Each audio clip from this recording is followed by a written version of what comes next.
So, first of all, for those people who perhaps have never heard you, Dr. Peat, would you just briefly outline your academic career?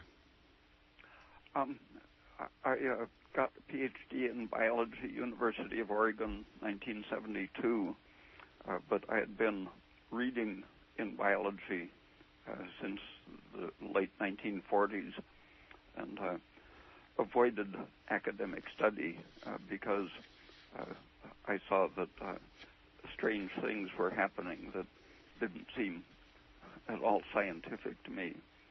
Even as a kid, it was very clear that political doctrines were influencing biological theories. Okay, I've just very briefly been told by the the studio director, we'll call him, that all views and opinions expressed on this show are those of the speaker and not necessarily those of the radio station. I think that's how it goes, isn't it? Good, okay. So thanks so much, Dr. Peat, for letting people know what your academic background is.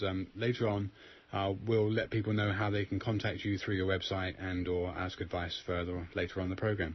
So, on to the question of the fairly dogmatic, entrenched view that our genes control everything. They control us, and we are at the mercy of our genes, and to one degree or another, if we are genetically predisposed to a disease, that's it. Our future siblings, etc., will be doomed, for want of a better word. I know the article that I wanted to discuss with you, and I want your opinion on the current model versus very alternative, but very scientifically founded alternative ways of looking at biology and cells in particular. How you see the role of genes versus the environment. How you the federal government is really involved in the issue of. I was sort of horrified when I discovered that the National Library of Medicine, I think it is, maintains an online version of a book called Mendelian Inheritance in Man. Mm-hmm. I bought a copy for 50 cents at a used bookstore just for the humor of it, because it's just totally absurd stuff, basing genetic determinism of a disease on two cases, for example.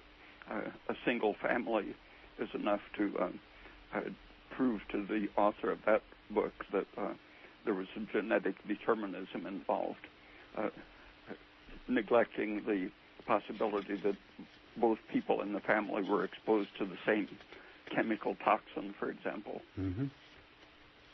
Or the same diet or whatever. And just about the time I was starting to read biology was when the government was starting to get involved in helping the dogmatists control biological teaching. Someone that I got acquainted with when he was very old, Carl Lindegren, wrote a book called Cold War in Biology that explained how the change took place in the 1940s, and people who didn't conform to the dogma weren't allowed to teach even in high schools, so that it was a very totalitarian institution, mm-hmm. With the government's involvement as a funding agency, and the science journals being influenced by the pharmaceutical industry, for example, right. Were big factors in outlawing the teaching of alternative views of inheritance. The first half of the 20th century, the embryological view of development and inheritance was developing the definition of how the single cell becomes an adult, and it does this by proceeding through many stages of different organizations. And the guiding principle for the first 50 years of the century was that a field was involved, a gradient field of chemicals or of electrical forces or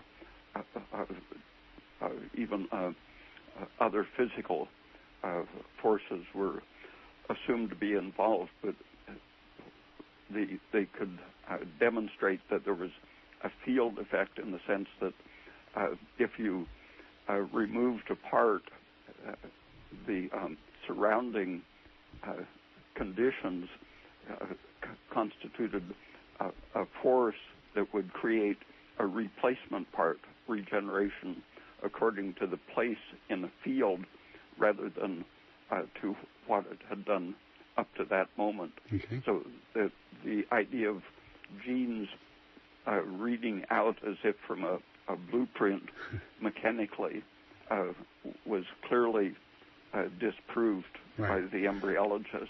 Mm-hmm.